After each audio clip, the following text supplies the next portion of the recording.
Para sa GMA Integrated News, Rafi Tima nakatutok, 24 oras. Importanteng meron tayong mental health law dito sa Pilipinas para buuin yung pag-alaga at pag-deliver natin ng public health service sa ating mga kababayan.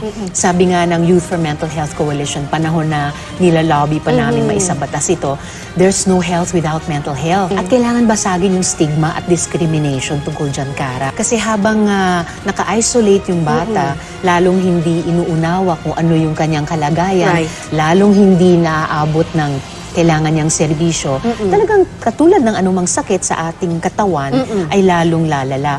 At yun yung mga pinaka-extreme na halimbawa. Merong ding parang symbolic na pagkagapos kapag kinahihiya natin ang usapin ng mental health, tinatago, hindi natin pinag-uusapan, o kaya minimize natin, sinasabi natin, arte lang yan, o kaya mo yan, malakas ka, di ba? Yun ang gustong burahin. At after all, ano ang pagkakaiba ng pagkonsulta sa isang psychiatrist tulad sa pagkonsulta say ng cardiologist o ng respiratory doctor?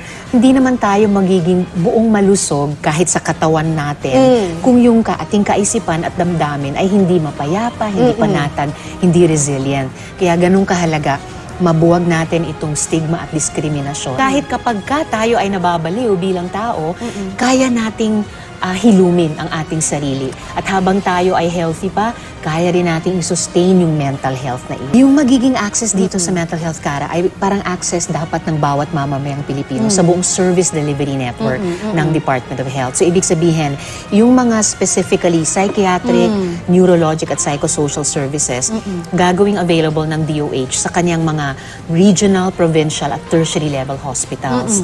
And then down to the barangay level, pararamihin niya at i-build yung capability ng mga doktor, kasama na psychiatrist, nurse, kumadrona, pati barangay health workers.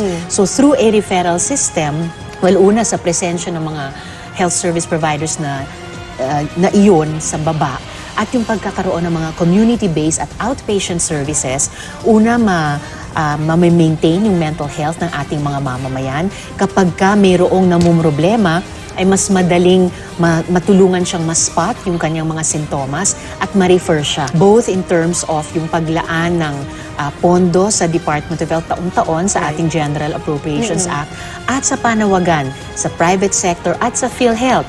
Una sa private sector na mag-provide ng mental health programs sa kanilang mga empleyado, pati yung paghimok sa ating mga HMOs na i-cover yung mental health sa kanilang mga policies. At sa PhilHealth naman, panawagan na patuloy nilang dagdagan ang mga kaso at mga case rates bukod sa mga acute confinement na meron na sila ngayon para mas i-cover iba't ibang klaseng mental health concerns at ang mas malawak na halaga ng mga serbisyo. Bahagi din ng pagbasag ng stigma at diskriminasyon sa batas na ito, yung pag-giit sa karapatan sa edukasyon, karapatan magtrabaho ng lahat ng tao kahit pa kung mayroon tayong mental health. It's Palawan Day! Basta pera padala, ipalawan pay mo na. Murang cash in-cash, Palawan pay mo na. Kahit saan man sa Palawan pay mo na. Pinabilis, pinadali, pinasaya, it's Palawan Day! Para sa GMA Integrated News, Rafi Tima nakatutok, 24 oras.